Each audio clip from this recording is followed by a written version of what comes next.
ঠাকুর শ্রী রামকৃষ্ণদেবের বলা একটি গল্প আজ আপনাদের শোনাব। কোনো এক বনে এক সাধু থাকেন, তার অনেকগুলি শিষ্য।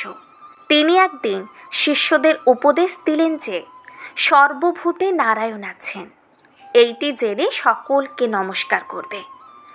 একদিন একটি শিষ্য হোমের জন্য কাঠ আনতে বনে গিয়েছিল। এমন সময়ে একটা রব উঠল, কে কোথায় আছো, পালাও পালাও, একটা পাগলা হাতি যাচ্ছে।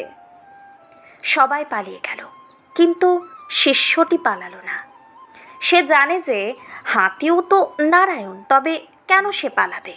এই বলে দাঁড়িয়ে রইল, নমস্কার করে স্তবস্তুতি করতে লাগলো। এদিকে মাহুত চেঁচিয়ে বলছে, পালাও পালাও। শিষ্যটি তবুও নড়ল না। শেষে হাতিটা সুরে করে তুলে তাকে একধারে ছুঁড়ে ফেলে দিল। শিষ্য ক্ষত বিক্ষত হয়ে অচৈতন্য হয়ে পড়ল।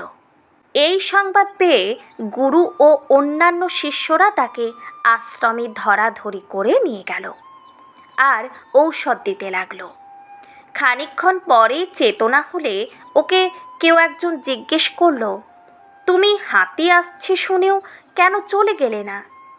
সে বলল, গুরুদেব তো আমায় বলে দিয়েছিলেন যে নারায়ণী মানুষ জীবজন্তু সব হয়েছেন, তাই আমি হাতি নারায়ণ আসছে দেখে সেখান থেকে সরে যায় নাই।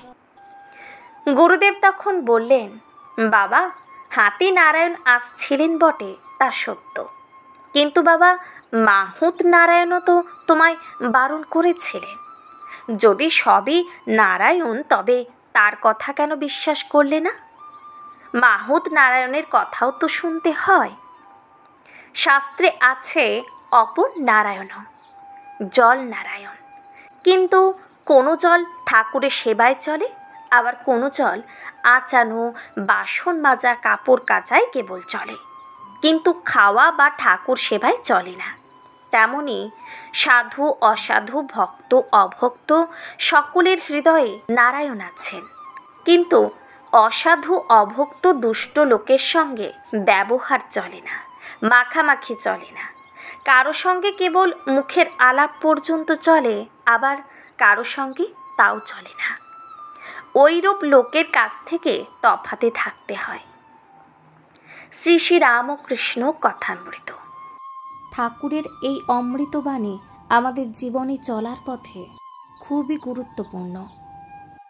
তিনি আমাদের সমাজে মনুষ্য জাতিকে প্রতিটি ক্ষেত্রে বোঝাতে চেয়েছেন জীবনের মানে, জীবনের উদ্দেশ্য এবং লক্ষ্য পূরণের পথ।